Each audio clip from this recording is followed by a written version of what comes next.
But we're going to hit pause. We're going to talk about Halloween tonight.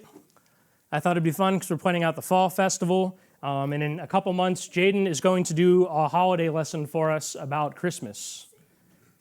You wrote it for us last year, and I completely forgot. You prepared a lesson on the origin of Christmas. I never wrote it. You've sent it to me.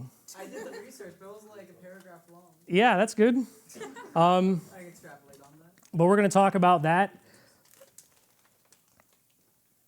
You've probably heard a lot of different opinions on Halloween. You've probably heard that it has Christian origins and it doesn't have Christian origins, and that it's okay for a Christian to celebrate, or that it's not okay for a Christian to celebrate, or maybe it's somewhere in the middle and there's a balance. And I'm just hoping that I can help you guys kind of become a bit more informed about the origins of Halloween, about what the Bible says about anything Halloween related, to bring some clarity to you, to help you use spiritual discernment with Halloween and with everything else. So, as we're going to see tonight, Halloween is really a blend. It's a bunch of different influences all compiled together. We're going to talk about American Halloween, not Halloween anywhere else in the world. It's celebrated all around the world, but it's a bunch of things all mashed together. It is not just one thing that influenced American Halloween, but just the people in America, we're a big blend of different people groups. What we call Halloween and celebrate is a really big mix of different things. For thousands of years, people have had this interest in the occult. Does anyone know what that means? Yeah, witchcraft would kind of fall into the occult. Witchcraft, sorcery, divination. Divination is when you try to seek answers in the stars about what's going to happen to you today. It's astrology, or some people look to a bowl of rocks for the future, or bones or sticks or anything like that. But witchcraft, sorcery, trying to talk to the dead, anything with a demonic influence, that all kind of falls into the occult. And this has been a thing for thousands of years. We're going to see that hundreds of years ago, people were interested. 2,500 years ago, people were interested. And the Bible talks in the Old and New Testament about occult practices very directly. It's very clear what God has to say about it. Both the Old and New Testament talk about the occult. And not every book in the Bible does. But what I thought was interesting was actually every group. We've been talking about these genres, about these different books of the Bible, like the law books, the history books, the poetry, wisdom, the prophets. We're going to talk about the Gospels in a few weeks. Every grouping of books somewhere talks about the occult, and it actually condemns these practices. In the law, the Israelites, God's people, were not allowed to be a part of it. They were called to be separate. They were called to do things differently than the rest of the world. The rest of the world can engage in these things, but God's people were called to be different. We see that in the history books. We see that in the prophets, in Isaiah and Micah. We see that Jesus takes on demons head on, casts them out of people, even says as much in John that the devil's power is being cast out by his sacrifice and resurrection. We see it in Galatians. We see it in Revelation. We see it in 1 Peter. We see it in 1 John. It's all throughout the Bible, the same opinion, and the opinion is a bad one. The Bible condemns everything occult very clearly all throughout the Bible. I believe the spiritual world is a very real place, but I also believe the spiritual world is a very dangerous place. I would never enter into the spiritual world and try to engage with it without Jesus Christ, because it is a very real but very dangerous place. I would never want to engage in anything spiritual without Jesus there with me. I don't know what else I put on here. Yeah, the Old and New Testament condemn anything occult. If you're still with me, say, huh? Yes. So what we're going to do is we're going to try to connect these dots and funnel it down into how did we get American Halloween? Because I think it's actually very interesting. And growing up, one of my biggest pet peeves was that I would hear different opinions, right? I didn't necessarily care what the truth was, but I was really frustrated that I just heard so many different conflicting things. And I really wish that it was explained to me a bit more clearly. And so I'm hoping I can do that with you guys. So we're going to look at what made American Halloween American Halloween. So about 2,500 years ago, there is this group called the Celtics over in Europe, and they had a celebration called Samhain, or Samhain. And this is a festival that began on sunset of October 31st, and it ended sunset of November 1st, because their day was measured by when the sun set. So that's when their day began. This festival, Samhain, marked the end of their harvest season. And they also believed that the line between the living and the dead was blurred and that the dead people could cross over into the living for a day. I don't really know where they got this idea from. I feel like it's kind of weird. Like imagine 2,500 years ago, like your family moves in with this people and you make friends and you're working the land and you have a favorite goat and you have a place you like to hang out with your friends whenever you don't have to work and farm crops. And your friend's dad is like, hey, we're going to pick corn today. If it's brown, get it off the ground and watch out for witches. That's kind of weird. I don't really know where that came from. They also believed that the good dead, so like a relative of yours who had died, for this one day could cross over back into the land of the living, which is also kind of weird. And that this dead relative of yours could share one meal. I don't know who really started that. It wasn't very clear to me as I researched this. Probably whoever sold food, farmers back then. Because you imagine like you're selling food and you're like, okay, you want to take this corn and you want to take this goat meat and you want to take this goat milk and you want to take this goat cheese and these vegetables. Perfect. Oh, but don't you want to take more? No, you don't want to take more. Yeah, but you know, it's Samhain. Your dead relative's going to come by for food. You don't want them to complain, do you? Well, no, you don't want them to complain. And they complained when they were alive, right? Well, they're going to complain when they're dead too. So you better buy this food and take this food with you back home so you can feed your dead relative. That's kind of how I imagine this conversation going. And then I imagine like in this family that has this extra plate of food out with all these vegetables, someone like an older sibling would be like,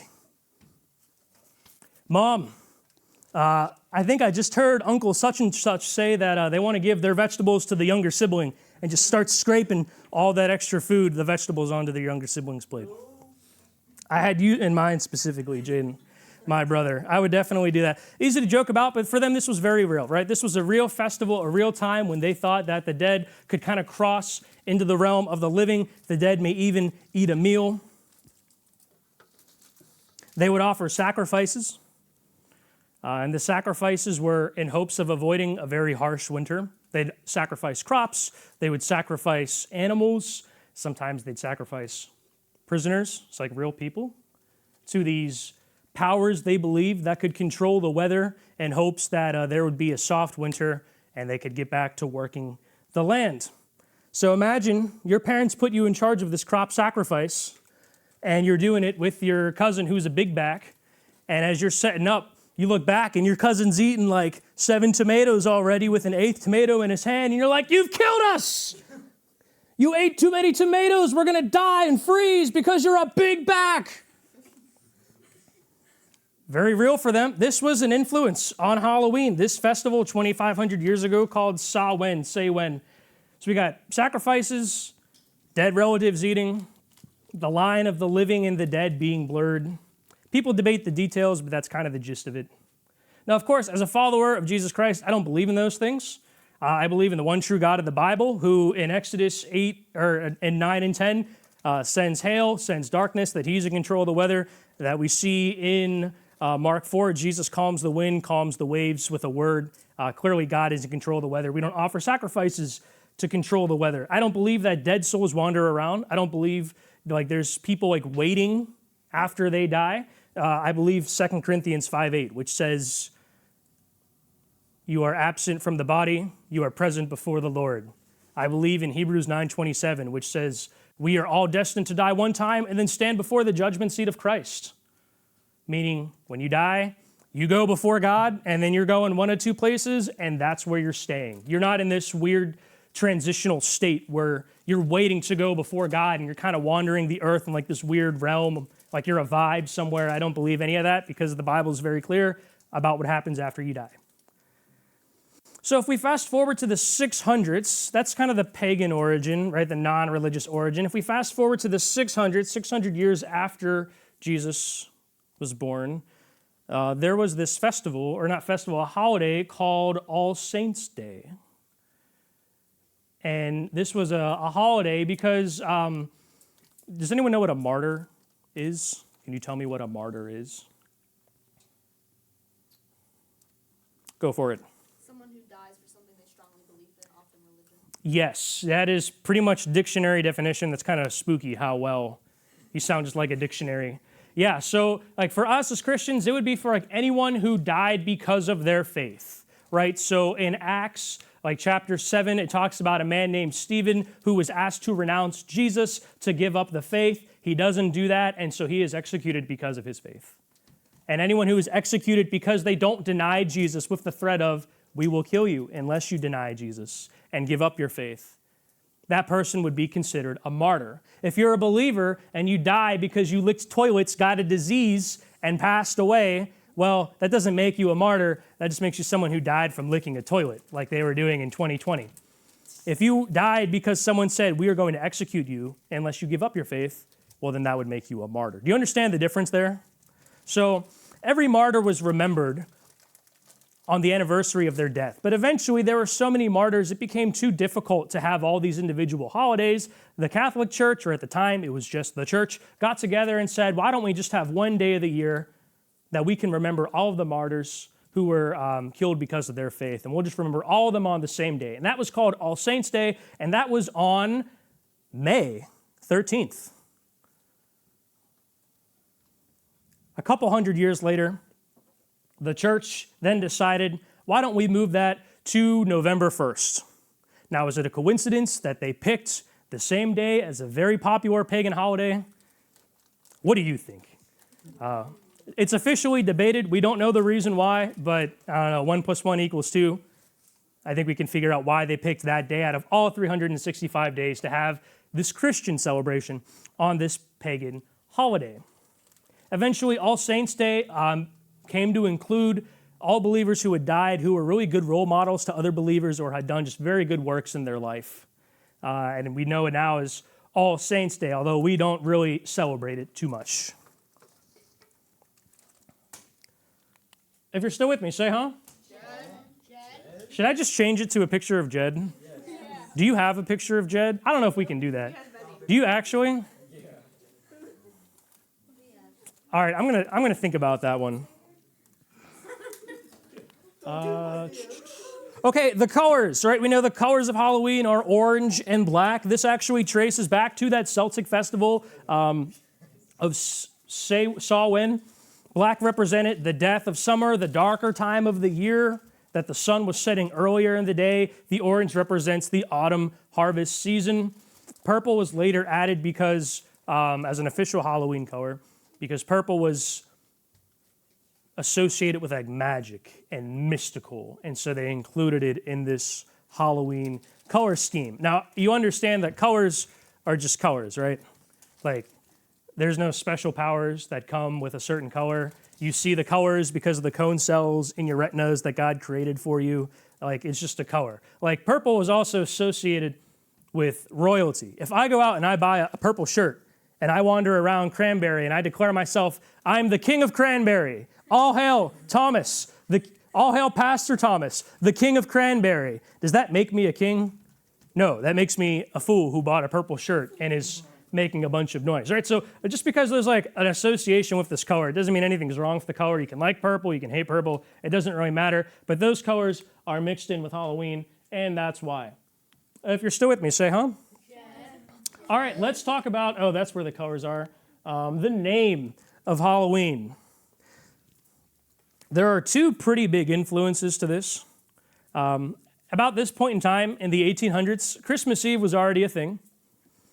And people would pray on Christmas Eve. They would have vigils. Does anyone know what a vigil is? Isn't it a symbol that they associate with a certain... No, never mind. No, that's probably like A sigil. a symbol. I was thinking of sigil. Oh, syndril? Yeah, Sigil. you got it. No, a vigil is like, Isn't it like a watching time at night where like they did stuff? I don't remember. yeah, it was basically you would stay up when you were supposed to go to sleep out of respect for something. So doom scrolling on your phone, that is not a vigil, right? That is just you staying up, gaming, scrolling. That's not a vigil. A vigil would be very intentionally staying up in remembrance or respect. So, like, New Year's Eve? Or, like... There's usually like a religious aspect associated with it, but it's probably close. You know, it's like a whale for a fish. kind of close. Yeah, I hope that clears it up, the whale. Yep. So it was decided, Christmas Eve had a vigil. Well, there should be a vigil for All Saints' Day on November 1st. And that vigil was named All Hallows Eve. Hallow means to honor as holy. And Hallows Eve got shortened to Halloween, which got shortened to Halloween. And that is where the name Halloween came from, and clearly the shortened name stuck, and that is really where we get the name Halloween. Did you have something to add? Oh, okay. All right, if you're still with me, say huh. Jed. Thank you. All right, dressing up. So part of this Samhain celebration I didn't mention earlier was that you would actually dress up to confuse any of these dead spirits that were wandering around, so they didn't, get you. People would light bonfires. They'd wear some type of costume, usually made of animal skin, kind of weird looking.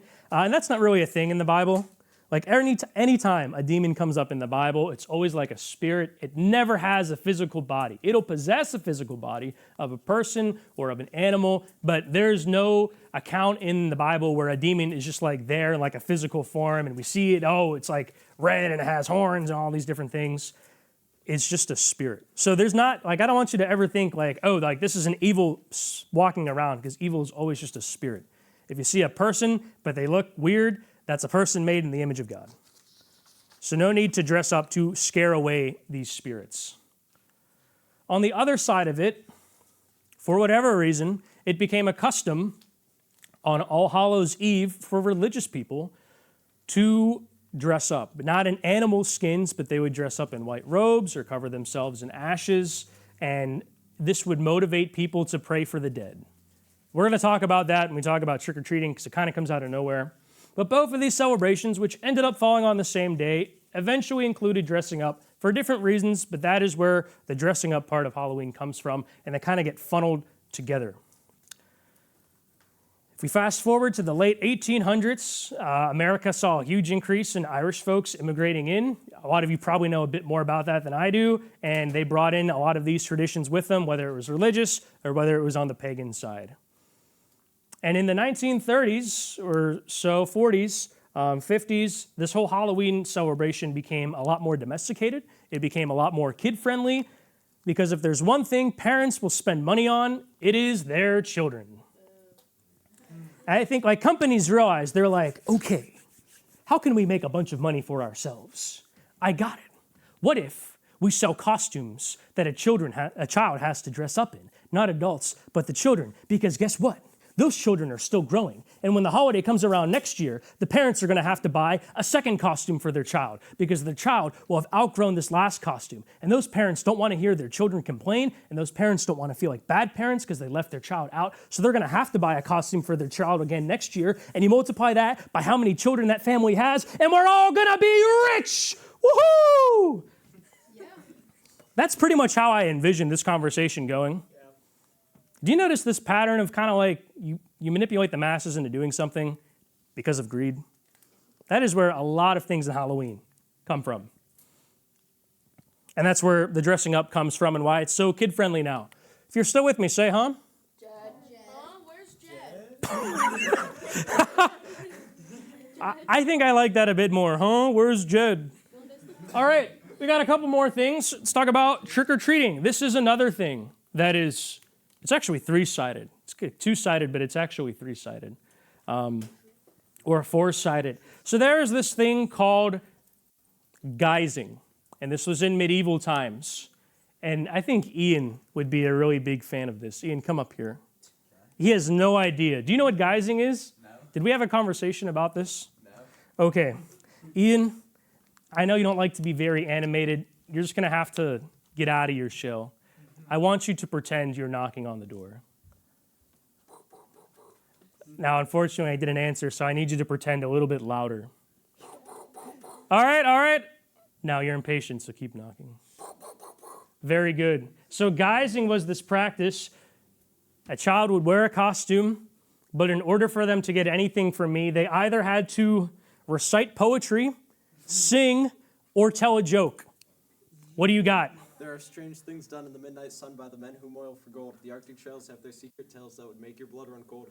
The northern lights have seen clear sights, but the clearest they ever did see was the night on the marge of Lake Labarge. I cremated Sam McGee.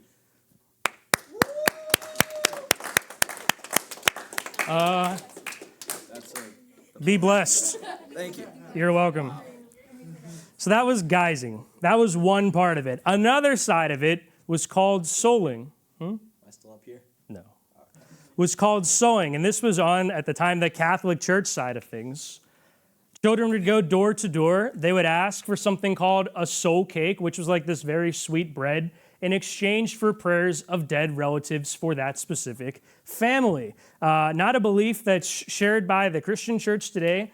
We don't believe in things like purgatory, that you're in purgatory and eventually you go to heaven if you receive enough prayers. Again, I believe 2 Corinthians 5:8. I believe Hebrews 9:27 from the New Testament that says you die and you are before God. There is no waiting room for God. But that was a belief that was held back then. And if you have more questions about that, you should find someone who is Catholic who can explain that to you a lot better than I can, just out of fairness to their beliefs. I just don't see that in the Bible myself. That was called souling. So there's guising, there's souling, and then there was pranking. And pranking was a thing in American Halloween for a while. And it started off fairly harmless. You just kind of fool around with your friends in the 1800s. But then it became kind of violent. People started by flipping over sidewalks. And then eventually it escalated into flipping over outhouses. And then large wagons were getting stolen and destroyed. In the early 1900s, trolley lines, the rails were slicked with soap and the routes were switched, almost causing crashes because people thought it was funny.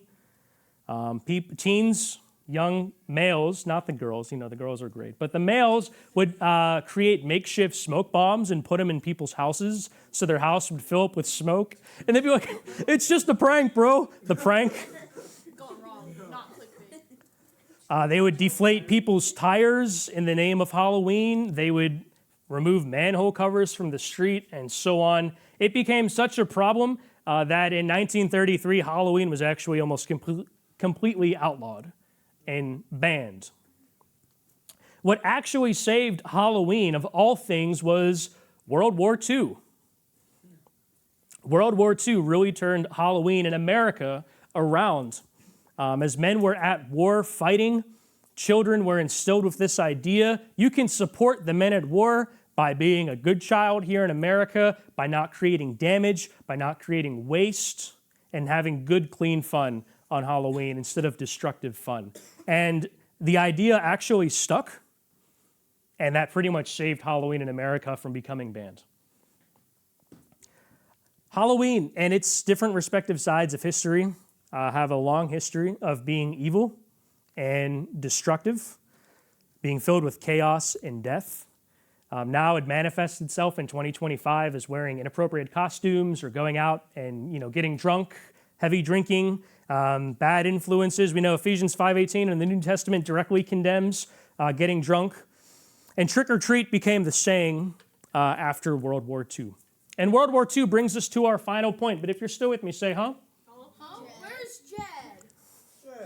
You say it so funny. You say it so sincerely. Like you really wonder where Jed is. So if you are a World War II buff, you know that the first food rationed in America was what? Chocolate. Huh? It says, yeah, it was like sugar, right? Like sugary items. In 1942, and everyone got 26 pounds of sugar a year. If you don't care, I don't really care either, but I thought maybe someone would. And sugar was the last food to be rationed in 1947.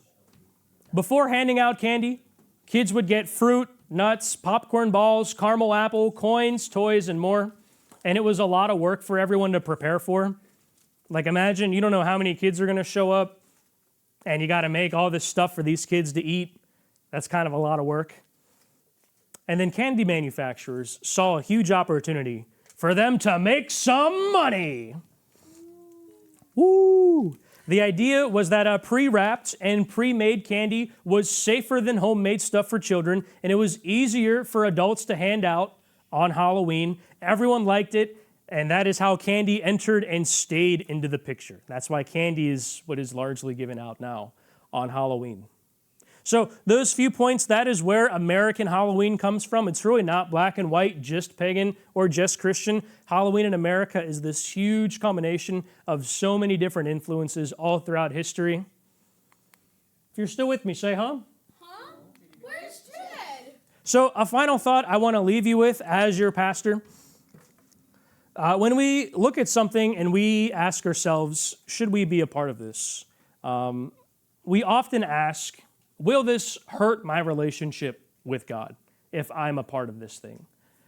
And I think the problem with that question, there's a couple things that can be a problem with that question. Will this hurt my relationship with God? Because one, it's very tempting to think to yourself, well, it's not really going to hurt. Like, I can keep a handle on this. I can keep this under control. I can keep it compartmentalized in my life in this one area and not let it spread and corrupt the rest of my life.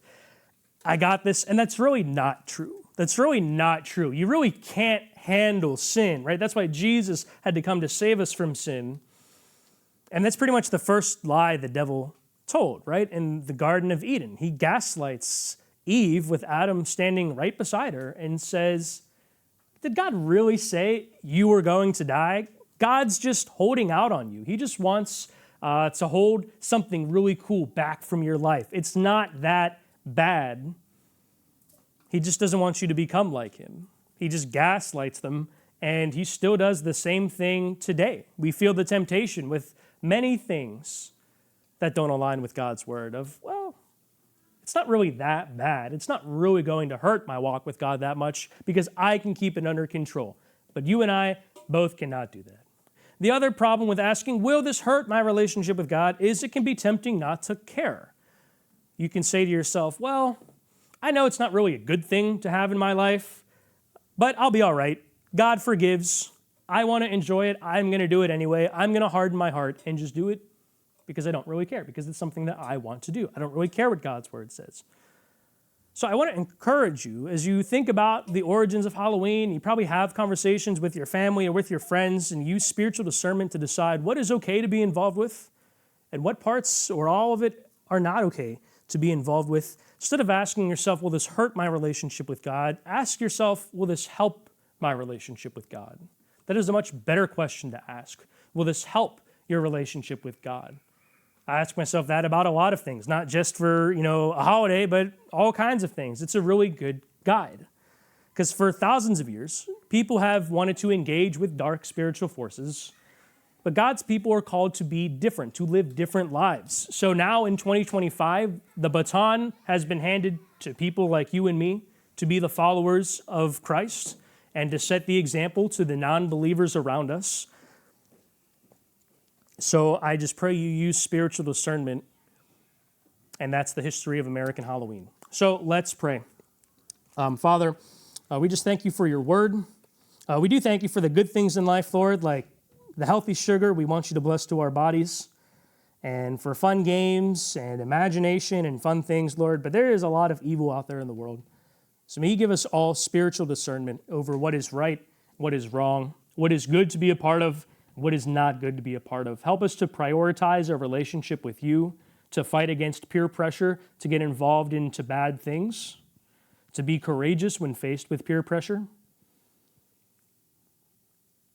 Help us to not fall into temptation, to deal with anything occult, with witchcraft or sorcery, talking to the dead, anything like that. May that stay far away from the lives of all the people in this room, because it is very serious. And I pray that you help us understand the seriousness of it. Keep our eyes fixed on you, Lord Jesus, and may you bless the rest of our night. In your name, amen.